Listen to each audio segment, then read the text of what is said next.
가서 표제어가 붙곤 합니다. 이 제목과는 좀 다른 이 표제어에는 시를 쓴 시인의 상황과 배경 이런 것이 잘 나타나 있어서 당시의 시인의 그 심경과 그 마음을 들여다볼 수 있고 시를 이해하는 데 독자들에게 도움이 되죠. 우리가 읽은 시편 3편의 표제어는 맹리의 작은 글씨로 다윗이 아들 압살롬을 피할 때 지은 시 이렇게 되어 있어요. 이 어떤 사건입니까? 우리가 알고 있는 일이죠. 아들 압살롬이 아버지를 반역한 일입니다. 이 아버지 다윗의 눈을 속이기 위해서 헤브론으로 가서 압살롬이 적어도 2년 이상을 거기서 준비를 하고 군사들을 늘리고 키워서 지금 이제 예루살렘으로 오는 중이고요. 그가 백성들의 마음을 아버지에게서 훔쳐냈어요. 그래서 그 민심을 돌리고 아히도벨과 함께 쿠데타를 일으킨 일이죠. 다윗 왕에게는 후궁의 동생까지 20명의 자녀가 있었습니다. 다윗의 아내들도 그렇고 후궁들도 그렇고 대부분은 평범한 여인들이었어요. 근데 그 중에 공주가 2명 있었습니다. 사울 왕의 딸인 미갈이 그렇고 그 다음에 그술 땅 그술 족속의 그 왕 달메의 딸 마하가가 공주 출신이에요. 다윗의 그 20명의 아들들 중에 첫째 아들이 암논이고 세 번째가 압살롬이고 10번째가 솔로몬이에요. 이제 그 사이사이에 아도니아가 있고 서바다, 삼무아 뭐 이제 이런 형제들이 이제 쭉 있죠. 미갈과 다윗 사이에는 자식이 없었어요. 소생이. 뿐만 아니라 이제 아버지 사울과 그 다윗의 불편한 관계에 미갈이 끼어서 순탄하지 않은 결혼생활을 했죠. 그리고 그나마도 그 뒤에 사울이 얼마나 다윗을 미워했는지 자기 딸을 다윗에게서 뺏어와서 다른 남자에게로 보냅니다. 그래서 이제 미갈과 다윗은 갈라졌고 그술의 공주 이제 마아가에게는 아들 압살롬이 있고 딸이 하나 있었어요. 성경에는 압살롬이 누이가 있었는데 예뻤더라 이렇게 기록하고 있어요. 그술 땅은 여호수아가 이제 가나안을 정복할 때에 그럴 때에 요단을 건너서 여리고를 치고 아이성을 치고 그리고 올라갑니다. 세 갈래로 북쪽, 남쪽, 동쪽으로. 근데 서쪽은 굉장히 난공불락이에요. 거기는 지중해를 끼고 굉장히 비옥한 땅이 있거든요. 막 티그리스 강이 흐르고 막 이쪽으로는 블레셋이 오래전부터 그게 포진되어 있어서 땅을 분배를 해도 그쪽으로 가서는 뭐 차지했다가 도로 뺏기고 그러니까. 그래서 주로 산지 쪽으로 골짜기 쪽으로 이렇게 그냥 세 갈래로 이제 해서 정복을 해 나가고 있는데 마저 다 정복하지 않은 이 미정복된 곳도 많이 있었습니다. 나중에는 이제 여호수아가 이제 나이가 많아서 싸움에 나가기도 어렵고 그러다 보니까 전쟁 없이 화친하고 동맹을 맺고 하는 그런 나라들이 꽤 있었단 말이에요. 가나안 중에도. 그술이 그런 족속이에요. 그 요단 동편 쪽으로 자리를 하고 있는 그 족속이에요. 그게 그곳의 공주입니다. 이 마아가가. 그래서 압살롬과 다말의 어머니예요. 이 사람은. 압살롬이 반역을 일으키기까지에는 전투적 사건이 있었는데 여튼 이 사건 때문에 이 집안은 다윗의 집안은 편안하지가 않았어. 모두 가족 간의 관계가 다 깨지고 무너지고 이렇게 서로 냉담하게 그렇게 한 6, 7년 이상을 흘러보냈습니다. 이제. 그리고 사무엘하 13장부터 15장, 16장까지에는 이제 이런 내용들이 쭉 나와 있으면서 압살롬에 대해서 이렇게 기록하고 있어요. 성경은. 머리부터 발끝까지 험잡을 곳이 한 곳 없는 아름다운 소녀입니다. 이 아이 외에 칭찬받는 자가 없더라고요. 뭐 또렷한 이목구비, 피부색, 또 남자다운 이런 모습 이런 것도 있겠지만 압살롬에게는 이 숱이 많고 윤기가 오르고 이 탐스러운 이 머리카락 이게 그 누구하고도 비교할 수 없다 그랬어요. 압살롬의 그 수루한 애무의 심벌이었습니다. 이렇게 아름답고 예쁘고 완벽한 아들이 어떻게 아버지를 도발하고 반역을 했나? 다윗은 침전했겠습니까? 이게? 다윗 옆에는 늘 함께했던 하나님의 사람들이 있었죠. 선지자들이. 나단 선지자와 갓 선지자였습니다. 그리고 또 다윗의 옆에는 유능한 참모들이 항상 왕의 곁에 있었어요. 그러나 누구도 이 모의를 눈치채지 못하고 그냥 이 일이 온 겁니다. 다윗에게. 이 아들이 아버지 다윗의 속을 썩이기 시작했던 때는 아니 더 정확한 표현으로 아들들이 다윗의 속을 썩이기 시작했던 때는 앞에 말씀드린 것처럼 전초적 사건이 있었던 일. 그때부터죠. 이 몇 년을 거슬러 올라가서 장남 암논이 자기 여동생 다말을 연모하면서부터 이 말이 됩니까? 아무리 어머니가 달라도 아버지의 자식들이고 친동생이잖아요.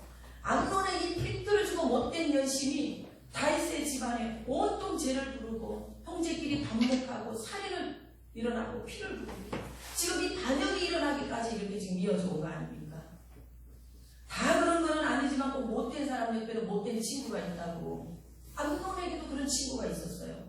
자, 이제 암논이 다말로 인하여서 밥을 못 먹고 상사가 와서 참 못됐죠.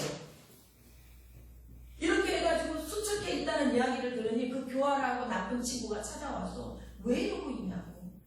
아버지께 말씀드려서 동생을 우리 처소로 너의 처소로 부르자 그랬어요. 암논이 그렇게 했어요. 그래서 다말이 오빠에게 이제 밥을 못 먹는 오빠에게 과자를 굽고 차를 준비해갖고 그 처소에 온 다말에게 암논이 힘으로 그를 범했더라는 것입니다. 예를 있은 후에 다말이 울고 공주들이 입는 그 옷, 자기가 입고 있는 그 채색 옷을 찢고 그리고 자기 오라비 압살롬의 집에 가서 처량하게 지냅니다. 압살롬이 얼마나 원한이 깊겠습니까? 2년이 지났습니다. 양털을 깎는 날이에요. 이제 이게 추수하는 것처럼 큰 연중 행사죠. 이럴 때 막 잔치도 하고 막 이러는데 이날에 압살롬이 모든 형제들을 다 부르고 20명의 형제들을 다 부르고 그 자리에서 형 암논을 죽입니다. 그리고 자기는 외갓집이 있는 거슬 땅으로 도망을 갔어요.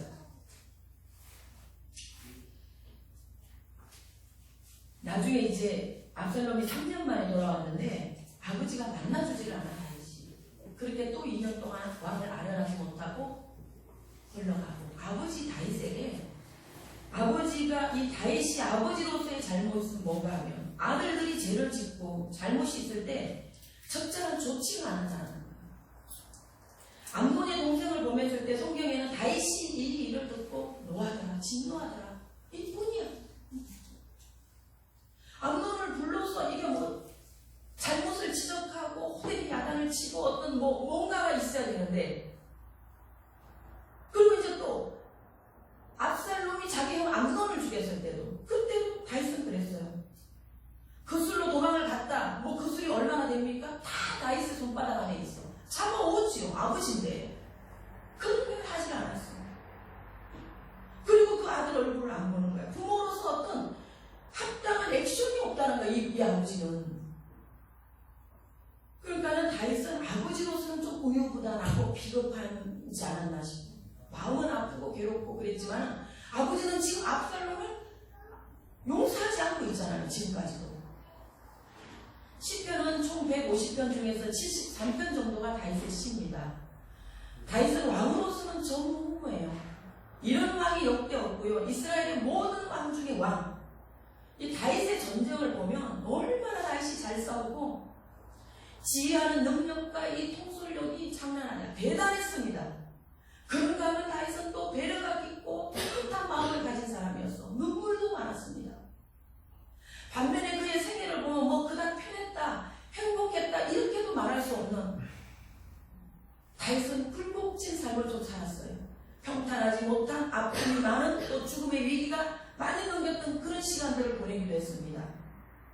우리가 알듯이 사울에게 쫓긴 세월이 10년이 넘었으니 20대였어요. 그때 다윗이 그 20대의 날들을 쫓기면서만 다 보내고 사울의 추격을 피해서 은신처를 수없이 옮겨다니면서 자기 생명을 목숨을 그렇게 지켰습니다.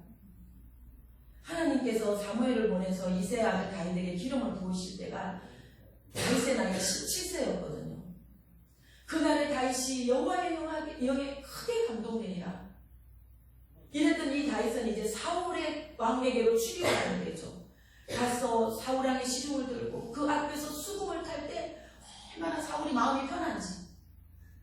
그래서 잠도 편안하게 자고 이는 공황장애도 좀 치료가 되고 이게 사울이 늘 이게 뭔가 이게 불안한 사람이야. 이래서 많은 사랑을 받았습니다. 다윗이 사울에게 처음에. 근데 하나님의 영이 영이 사울에게서 떠나고 못된 신이 그를 사로잡을 때부터는 다윗을 미워하는 거야. 이 미움에는 뭐 원인도 없고 이유도 없고 어떤 분들이 그래. 다윗의 죽임은 만만이요 사울의 죽임은 천천히 그것 때문에 죽이고 그런 질투심이 나죠. 그것 때문에 10년이 넘는 시간들을 나라를 돌보지 않고 다윗을 죽이겠다고 추격한다는 건 우리가 상식적으로 이해가 안 되죠. 근데 이거는 이유가 없는 거 악연이야 그냥. 이 사울에게 쫓기는 다윗을 보면 너무 황당하고 측은해서 그 들에서 마지막으로 요나단과 만날 때 믿을 수 없는 사실 아닌 사실 같은 이 사실 앞에서 서로 안고 울고 평안히 가라 축복하면서 다윗이 더 심히 울었더라 그랬어요. 아 너무 먹먹해 이랬어요. 다윗이 이렇게 긴 시간을 다윗은 외로웠습니다. 그렇게 쫓기다가 이스라엘과 블레셋과의 전쟁은 오랜 전쟁이거든요. 그래서 또 이쪽으로 기선이 들어왔다가 저쪽으로 또 넘어갔다가 이랬는데 이 전쟁에서 길보아 전투죠. 길보아 산 전투가 굉장히 명렬했는데 여기서 사울왕이 전사합니다. 죽습니다. 아들 요나단과 함께. 다윗은 비로소 쫓기는 삶을 마치고 돌아올 수 있었죠. 7년 동안은 헤브론에서 왕으로 다스리다가 7년 6개월 뒤에 이스라엘에 와서 이스라엘을 통일하고 이제 거기서 왕위를 경고하게 하면서 나라가 편안해지고 백성들도 편안해지고 국력도 안정되고 이분은 원래 잘 싸우니까 아말렉을 치고 암몬이 그 근동에서 싸움 잘하는 5개 국가 부족들하고 같이 연합군을 몰고 들어왔는데도 더 치고 다 이겼어요. 다윗이 전쟁에서 잘 이기는 이유를 보면 그는 늘 하나님께 여쭙습니다. 제가 이 전쟁에 올라가리까 말이까 저 원수들을 제 손에 붙이시니까 이렇게 기도했어. 꼭 이렇게 기도했고 또 하나님의 사람들 선지자들에게 묻고 그리고 확인하고 군대를 움직이고 배치했어요. 또 다윗에게는 참모들이 좋았습니다. 이들은 다 용사였고 요압 장군이 군사령관으로 이렇게 있으면서 모든 참모들이 다윗을 중심으로 그를 너무나도 왕을 잘 협력했고 보좌했기 때문이에요. 그 배후에는 하나님께서 늘 지켜주셨기 때문이고 다윗이 골리앗을 칠 때 지난번 정목사님 설교 때 절대 믿음 이 사람은 절대 믿음을 가지고 5개의 돌멩이와 물맷들을 가지고 나가면서 그 은명과 능함이 아이의 수준이 아니야. 우리가 왜 델성부른 잎이라 그러죠.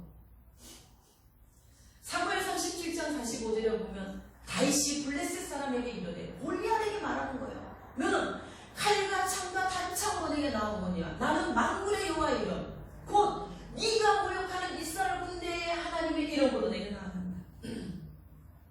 이 말을 하고 물맷돌 확 던진 거예요. 이렇게 다윗의 전쟁은 성전이었고 다윗의 죽음은 만만이었습니다. 자, 30살의 왕이 된 다윗이 37살에 통일 이스라엘을 세우고 역사상 부강한 절대 강자 다윗. 그러나 이런 왕일지라도 압살롬의 반역 앞에서 손처럼 젖어서 무너져 내렸습니다.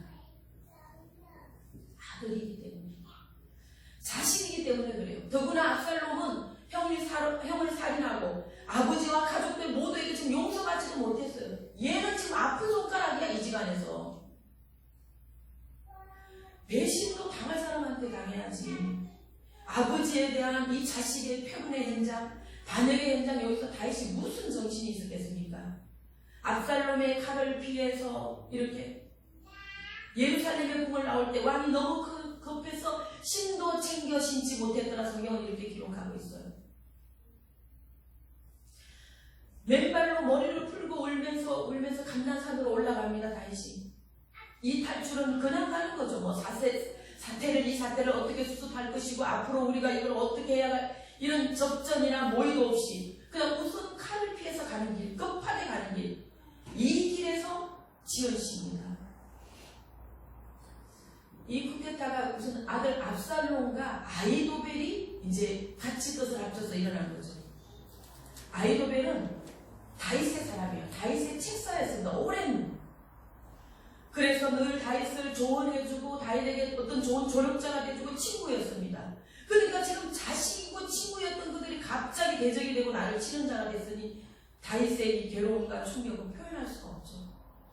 자, 이 고난받는 사람들, 이 고난의 자리, 여기에서 욥과 다윗의 다른 입장과 다른 반응을 볼 수 있습니다.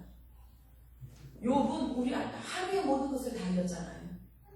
10명의 자녀 잃고, 그 만든 소떼 양떼 다 잃고, 토지 곡식 다 뺏기고,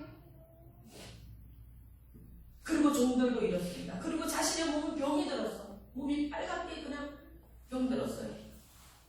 근데 욥이 그의 친구들에게, 그 친구에게 정죄의 말을 들었을 때, 정죄를 받았을 때, 그때 욥이 하나님께서 나를 버리셨구나. 그때 욥은 자기의 생명을 저주합니다. 자기의 존재를 그는 저주하고 원망하면서 심지어 자기 어머니의 태를 원망했어요.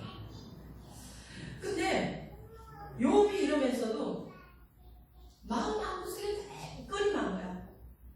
왜 내가 이 사태를 알 수가 없는 거예요, 욥은. 친구들은 너가 죄가 있어서 그럴 것이야, 죄 없이 이런 일이 있겠느냐 막 이러는데, 그래서 욥은 내 친구의 정죄가 아닌 나를 지으신 그분께 내가 직접 듣고 내가 그분께 정죄를 받으리라. 욥은 그랬어요. 그래서 하나님 앞에 호소하는 거예요. 욥기서 23장에 오늘 내게 반항하는 마음과 근심이 있습니다. 그것은 제가 받고 있는 이 재앙이 탄식보다 무겁기 때문입니다. 제가 어떻게 하면 하나님을 발견하고 하나님 계시는 그 처소에 가서 내가 하나님을 뵐 수가 있습니까? 이렇게 막 기도했어요, 욥은. 근데 지금 다윗은 그렇게 할 수가 없어. 왜 이런 일이 우리 자식들에게 일어나고 왜 이것이 나에게 닥쳤는지를 다윗은 그 이유를 알고 있습니다.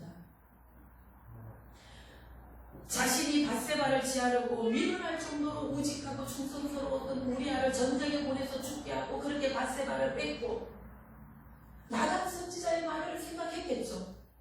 내 집에서 칼이 영원토록 떠나지 않아요.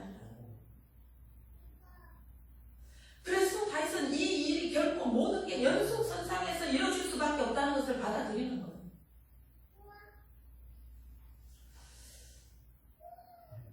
이제 다윗의 시편들, 이 시편의 내용과 그 배경 속에서 다윗이 어떻게 하나님께 다가갔고 그런 어떻게 기도했는가를 우리가 살펴볼 때 다윗의 기도의 자세에서 그가 축복을 받았다 하면 그것은 기도의 결과이고 하나님의 뜻이 세워져 갔다고 한다면 그것은 그의 기도의 응답이었음을 알게 됩니다. 다윗은 첫째, 하나님께 이렇게 기도했어요. 온통 대적들 뿐입니다. 나의 대적이 어찌 그리 많은지. 자, 이거는 하나님의 개입을 구하는 굉장히 다급한 구함이에요. 시편의 시를 보면은 이제 구성을 보면 타는시, 찬송시, 감사시 이렇게 구분을 지을 수 있고요. 그 외에 지혜의 시라든가 교훈의 시들이 있죠. 시편 3편은 전형적인 단식시예요. 다윗의 타는 시. 다윗은 많은 시편에서 이렇게 기도합니다. 자기의 처지와 상황을 있는 그대로 하나님께 올려드렸어요. 이 타는 시들 중에는 해석적으로도 좀 애매한 이런 구성으로 이루어진 시들이 부분적으로 있어서 뭐 9편이라든가 21편이라든가 뭐 86편이라든가 이런 거. 그 시편이 쉽다 그러는데 사실상 묵상하기가 굉장히 어려운 게 시편입니다. 특히 타는 시의 경우는 이 시제가 현재 상태에서 시작하잖아요. 내 대적이 어찌 그리 많아. 지금 현재에서부터 시작하는 거예요. 그렇게 가다가 이것이 과거로 가요. 과거에 하나님이 내가 어떻게 하셨는가. 그리고는 이거 다시 미래로 오는 거예요. 그러면 장차 하나님께서는 내게 어떻게 하실 것인가. 그리고 기쁨과 찬송과 감사를 드리다가 다시 슬픈 곡조로 이 비탄의 시로 바뀌기도 하고 그리고 다시 하나님께 기원하는 기원의 시로 돌아오는 이런 패턴. 물론 단편적으로 우리가 시편을 한 구절 한 구절씩 떼서 그 구절로서 은혜를 받을 수도 있지만 이 한 편의 시를 놓고 이 한 통으로 우리가 이해하고자 할 때는 어떤 배경을 밑거름으로 깔고 묵상하지 않으면 이해가 어렵다는 거예요. 다윗의 지금 이 상황은 아들이 나를 치러오고 내 곁에서 늘 나를 조력해주고 좋아했던 친구가 지금 나를 배신했어. 압살롬이 이 반역을 준비할 때 백성들의 마음, 이 백성들의 마음을 훔쳤어. 그래서 모든 민심을 자기들이 다 돌려. 모든 민심이 왕에게서 다 간 겁니다. 지금 상황이. 다윗이 이 상황을 하나님께 그대로 올려드리면서 단언하기를 내 대적이 어찌 그리 많은지. 이 공동번역에서 이 부분을 보니까 너 같은 사람에게는 너에게는 하나님마저도 너를 버렸다고 빈정대는 사람들이 많다. 이렇게 하고 있는 거예요. 나를 빈정대는 사람, 조롱하는 자들이 많다. 이런 거예요. 여기서 대적은 괴로움과 공경과 가난이다. 또 원수와 적이다 이렇게 번역이 되어 있어요. 히브리어로도 그렇게 되어 있고. 자, 이렇게 이중적 시적 표현이 되는 이 대적. 다윗은 여기서는 실제로 지금 자기의 고난이 매우 크고 있다는 이 의미로 쓰고 있는 거예요. 지금 계속적으로 늘어나고 있어, 대적들이. 다윗은 자기의 그 대적이 늘어나는 그 상태로 표현하고 있고요. 예레미야 4장이나 호세아서 5장 여기서 보면 이것은 괴로움과 공경과 가난으로 또 표현하고 나타나고 있는 것입니다. 대적의 첫 번째 보면 죄입니다. 내 속에 파고 들어와 있는 죄와 죄의식. 사단이 그것으로 끊임없이 나를 괴롭히다가 다시 나를 넘어지게 하는 이 죄 문제, 이게 대적이라는 거예요. 이게 구약에서 죄고, 이게 말씀에서 말하는 죄고, 이게 죄라는 것입니다. 대적의 두 번째는 병이었습니다. 내가 연약하게 됐을 때, 내 연약함이 드러났을 때, 그때 나를 참수하고 하나님마저도 너를 버렸어, 이렇게 빈정대는 죄가 많다고 그랬잖아. 빈정대는 자가. 이 사단의 조롱과 공격, 이게 대적이다. 대적 세 번째, 대적은 공경이에요. 치명적인 어려움입니다. 시대의 어려움, 환경의 어려움, 재정과 가난의 어려움, 오랫동안 해결되지 않은 이 삶의 문제가 내가 누려야 될 은혜와 기쁨과 내가 받을 축복을 마땅히 누리지 못하도록 뺏어가는 거, 이거 되지. 환경적으로 나에게로부터, 어떤 반복되는 사건으로부터 나에게로부터, 재정적 어려움과 가난으로부터 나에게로부터, 이거 나에게로부터 뺏어가는 거, 이게 대적이다. 이 대적들이 다윗에게만 뿐입니까? 우리가 살아가는 세상에서 곳곳에 이 대적은 매복되어 있어요. 순간순간마다 올라오고, 그것들이 나를 칠 때는 그곳이 내 자신이 되고 내 몸이 되고, 그곳이 귀한 내 가정이 되고 내 자식들이 되고, 그곳이 내가 일생 성실하게 일구고 가꾼 내 기업이 되고, 심지어 교회가 될 수도 있다는 거예요. 대적은 우리로 하나님을 불신하게 하고, 우리로 불행하게 하고, 내가 받을 축복을 포기하고 뺏어가는 거예요. 그래서 다윗은 지금 이 대적들을 하나님께 다급하게 단언하고 있어요. 하나님의 개입을 요청하고 있습니다. 내 대적이 지금 계속 늘어나고 있어요. 이렇게. 두 번째로 다윗은 하나님을 전심 의지합니다. 아까 말씀드린 것처럼 이 다윗은 이렇게 문장에 패턴이 왔다 갔다 한다 그랬죠. 이렇게 현실의 상황에서 각오로 갔다가 또 미래를 갔다가 또 다시 기원하는 내용으로 돌아오고, 다윗이 고통하고 절망하던 다윗이 바뀌었어요. 주는 나의 방패시오 나의 영광이시오 내 머리를 드시는 자니이다, 이렇게 고백하네요. 사방 대적들로 가득한 상황을 탄원하던 이 시인은 눈을 이제 대적자들에게서 하나님께 돌렸어요. 하나님을 향한 자신의 믿음, 여기에 초점을 맞추지 않고 하나님이 어떤 분이신가, 하나님이 어떤 분인가, 거기에 초점을 맞춥니다. 하나님의 특성이 자기를 고정했어. 하나님의 특성, 하나님은 방패시다, 하나님의 영광이시고 내 머리를 드시는 자다. 그래서 완전하게 나를 보호하시는 방패, 나를 공격과 수치에서 회복시켜주시는 그 영광, 그리고 내 머리를 들게 하시는, 나의 얼굴을 세워주시는 분, 여기에 다윗은 초점을 맞추게 되는 것입니다. 다윗이 아마도 이렇게 고백할 때는 지난 일들을 생각하지 않았나 싶어요. 수많은 전쟁에서 적들과 대치하고 그럴 때 아무리 잘 싸우는 용사라도 전쟁은 두려운 거거든. 그때 하나님 나의 방패가 되어주셨어. 그런가 하면 사울에게 오랫동안 쫓겼던 그 외롭고 힘든 날들의 그 수많은 기억, 하나님이 어떻게 나를 그 가운데 세우셨나 기억하고, 또 골리앗 앞에 섰을 때를 기억했을 것 같아요. 이렇게 하나님께서는 그때마다 대적들, 환경과 위협과 생명과 나의 부끄러움과 수치와 이런 모든 것으로부터 방패와 영광이 되어주셨다, 이걸 기억하면서 고백했습니다. 다윗이 압살롬을 피할 때 준비도 없이 정신도 없이 나갔다 그랬잖아요. 그죠? 그 길을 보면 시종 눈물이었어요. 감난산으로 올라갈 때도 기드론 시내를 건널 때도 눈물로 흘렸다. 상황도 상황이지만은 왕이 이렇게 우니까 다른 사람들도 모두 다 울면서 그렇게 갔습니다. 베냐민 지파 시므온이 뒤를 따라오면서 흙을 날리고 뿌리면서 저주를 할 때도 다윗은 이건 하나님이 하시는 일이야. 그냥 두라고 했어. 그리고 자기 자신을 돌아보면서 책망하지 않았습니다. 제사장 사독이 하나님의 법궤를 가지고 브라브라 나와서 이 대열에 합류를 했어요.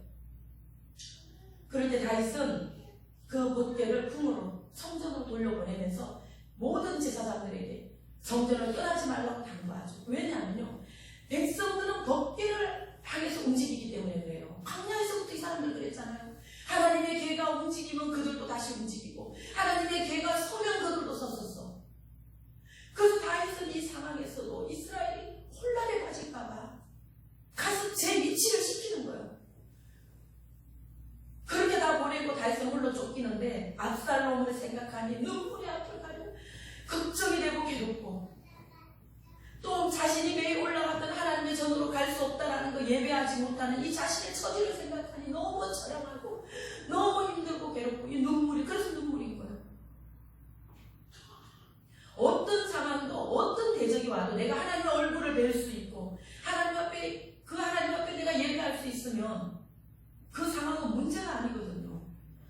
근데 시인은 지금 자신이 대적으로 인하여서 돌아올 수 없을까봐 하나님의 집으로, 예루살렘으로, 그 성전으로, 그리고 하나님께 단절될까봐 이것이 두려웠던 거예요. 또 타시시는 절망으로 시작하는 것 같지만 한편으로는 또 완전한 신뢰에서부터 또 출발을 하게 됩니다. 그래서 나중에는 탈탄식시로 돌아오죠. 마치게 되고, 이것이 대표적인 것이 시편 23편입니다. 여호와 하나님 나의 목자시니 내가 부족함이 없다로 시작했다. 이거 완전한 신뢰로서 출발했어요. 그리고 그의 대적들, 그를 괴롭게 하고 그를 힘들게 하는 그 모든 대적들로부터 하나님께서 하셨던 일을 말하고 있습니다. 내 원수의 목전에서 내게 상을 차려주시고 기름을 내 머리에 부으셨더니 내 잔이 넘치나이다. 이렇게 하나님을 전심으로 의지하고 맡김으로 시작했고, 그 하나님께서 하심으로 마치는 시간 24. 세 번째, 이제 다윗은 내가 나의 목소리로 여호와께 기도하니, 나의 목소리로 드리는 기도였어요. 오늘 말씀의 부제가 되기도 해요. 기도를 함에 있어서 우리는 꽤 오랜 시간을 훈련된 사람들이에요. 우리가 너무 부족했지만 어떤 모양으로든 그래도 기도로서 다지고 다지면 여기까지 온 우리들 아닙니까? 그럼에도 성령은 오늘 우리로 기도 쉬지 않기를 강구하시면서 성경이 우리에게 늘 한 가지로 가리키는 것, 기도라는 그 방향. 우리가 이 말씀을 다시 다윗의 기도를 보면서 그의 기도의 세계를 통해 혹여 우리에게 도전할 그 은혜를 발견한다면 우리가 기도에서 자리에 설 수 있기를 바랍니다. 시편 속에 있는 이 수많은 기도들, 시인들은 그랬습니다. 그들의 삶의 자리에서 때로는 감사하고 때로는 탄원하고 때로는 찬송하면서 그들의 목소리를 하나님께 올려드리고 그렇게 드렸던 기도가 하나님의 보좌에 들려졌다는 사실과 함께 다윗은 자신의 목소리를 하나님께 드림으로써 이 보이스의 의미와 더불어 자기 온 몸과 온 마음이 연합되어 하나님께 집중되었음을 밝히고 있습니다. 지금 다윗은. 기도가 단순히 하나님께 무엇을 구하는 것만으로 제한이 된다면 성경의 가르침과 또 하나님의 뜻과는 다르죠. 우리의 기도가 하나님의 뜻을 바라는 것이 되고, 그리고 그 뜻을 찾는 것이 되고, 그리고 그 과정들 속에서 나를 보고 나 자신의 오류를 발견하여 그것을 하나님 앞에 내려놓을 수 있는 것, 이것이 기도예요. 그리고 그 자리에서 하나님의 뜻이 세워져 가고 채워져 가게 하는 것이 기도라는 것입니다. 시편의 기도는 우리에게 이것을 가르쳐주고 있습니다. 다윗은 오늘도 시기를 받았고 그는 오늘도 쫓기고 있어요. 그리고 그는 오늘도 여러 번의 죽을 고비를 넘기며 기도하기를 내가 나의 목소리로 여호와께 부르짖으니 그의 성산에서 응답하시리로다. 셀라.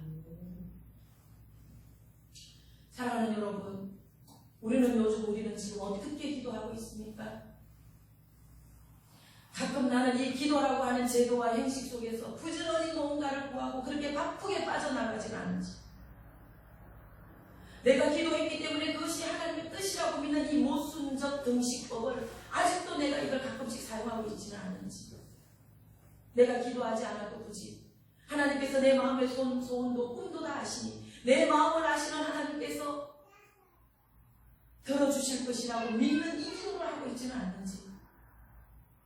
시편에서 시인들은 자신의 목소리로 기도했습니다. 그 목소리로 때로는 탄원하고 때로는 찬송하고 감사하면서 그렇게 하나님께 올려드려요. 그렇게 하나님을 전심으로 의지하고 믿고 맡기며 나아갔다는 것입니다. 이 시인들은 나의 기도의 땅이 굳어졌다고 한다면 하나님 앞에서 땅을 기경하여 다시 기도의 자리에 서서 나갈 것이고, 내가 하느라고 했지만 잘 되어지지 않았다고 내가 깨닫고 느껴지면 내 익숙한 이 방법과 생각을 내려놓고 하나님의 방법을 가지고 하나님의 뜻을 묵상하면서 그렇게 우리가 기도할 수 있기를 원합니다. 아멘. 이태리의 작곡가이며 성악가인 토스티, 이 사람은 이제 평범한 음악가예요. 근데 오페라 곡으로 우리 대중들에게 많이 알려져 있습니다. 이 프란체스코 파울로 토스티가 수많은 오페라 곡을 이게 작곡을 하고 또 자기가 성악으로 부르고 하면서 이 런던에서 굉장히 그의 활동이 이렇게 왕성했었어요. 근데 이 사람에게 핸디캡은 뭐냐? 무미하겠다. 이 좀 될만하면 성공할만하면 몸에 병이 오는 거예요. 그 몸에 병이 오면 작품 활동할 수 없으니까 자기 고향 이태리로 가서 꽤 오랫동안 투병 생활을 하고, 그리고 몸이 나아지고 다시 런던으로 와서 또 활동을 하고 그랬어요.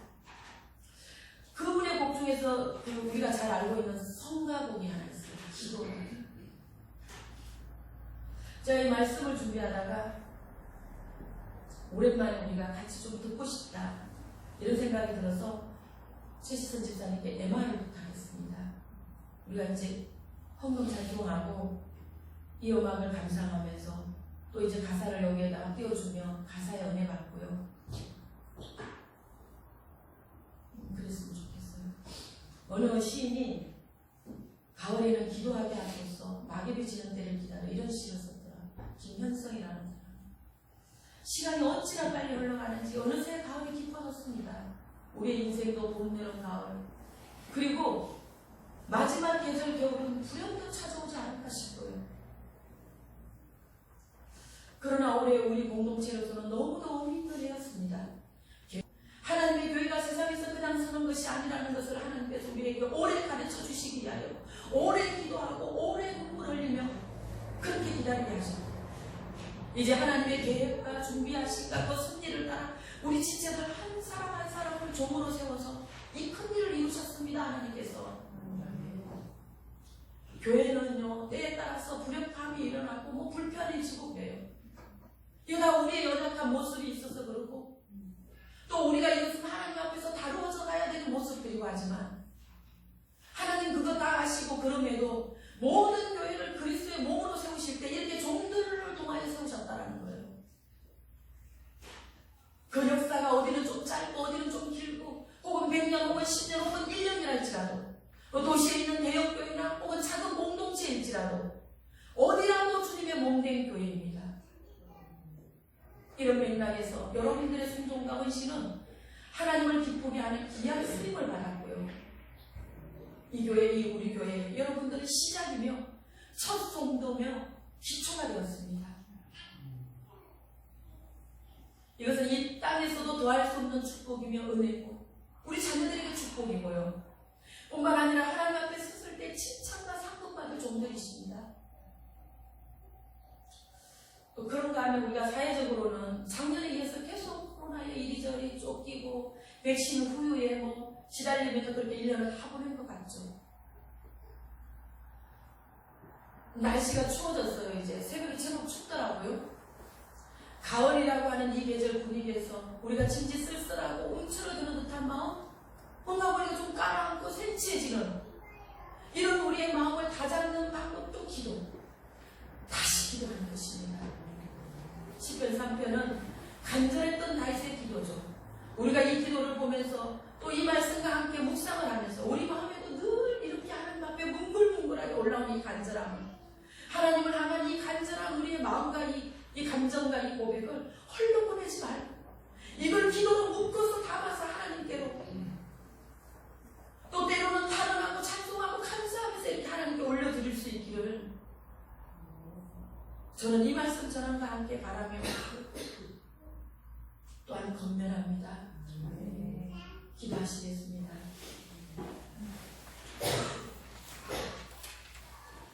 하나님 아버지, 우리의 일상과 삶에서 기도하게 하시는 주님의 음성에 저희가 모쪼록 반응하게 하옵소서.